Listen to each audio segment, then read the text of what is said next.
Halo, perkenalkan nama saya Elca Rianti Linggar dengan NIM 2114201098 dan saat ini saya akan menjelaskan apa yang saya pahami mengenai transfusi darah dan transplantasi organ. Dan video kali ini untuk melengkapi tugas mata kuliah agama dengan dosen pengampu Pendeta Stanley Stella, STH MTH. Nah teman-teman, sebelum kita lebih lanjut, seharusnya kita memahami apa itu transfusi darah dan transplantasi organ. Nah, transfusi darah adalah proses menyalurkan darah atau produk berbasis darah dari satu orang ke sistem peredaran orang lainnya. Transfusi darah adalah suatu pemberian darah lengkap atau komponen darah seperti plasma, sel darah merah atau trombosit melalui jalur IV.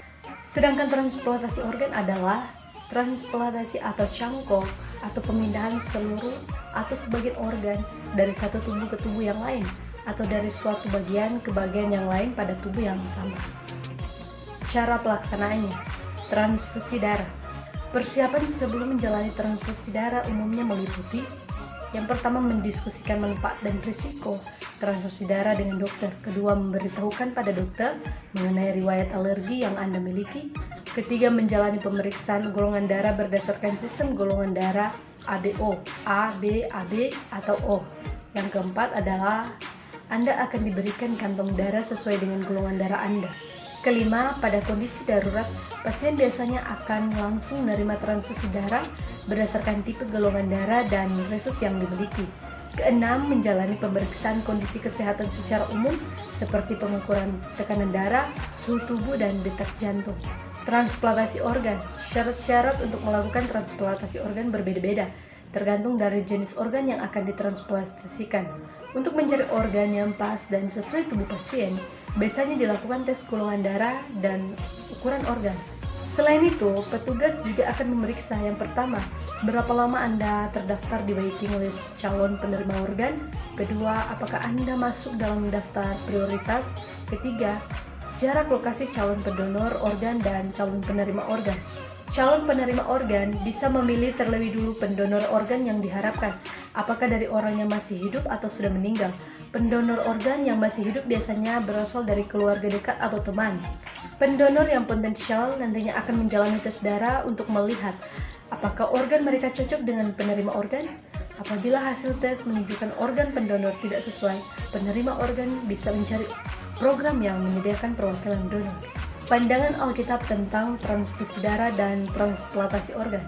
Transfusi darah.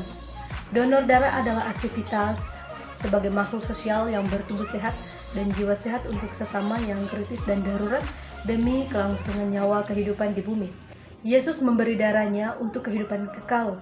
Manusia dapat memberikan darahnya melalui donor darah dan transfusi darah untuk kehidupan sesama yang sementara di bumi ini. Transplantasi organ. Beberapa alasan yang mendukung transplantasi organ tubuh ialah kasih dan belas kasih yang ditujukan dalam tindakan ini. Sejak permulaan di dalam Perjanjian Lama, umat Allah telah diperintah untuk menunjukkan kasih mereka kepada Allah dan kepada sesama mereka. Janganlah engkau menuntut balas dan janganlah menaruh dendam terhadap orang-orang sebangsamu, melainkan kasihilah sesama manusia seperti dirimu sendiri. Akulah Tuhan. Rupanya perintah ini bergema hingga zaman Perjanjian Baru, di mana dengan tegas ditunjukkan oleh Yesus ketika ia memberikan perintah untuk mengasihi sesama manusia.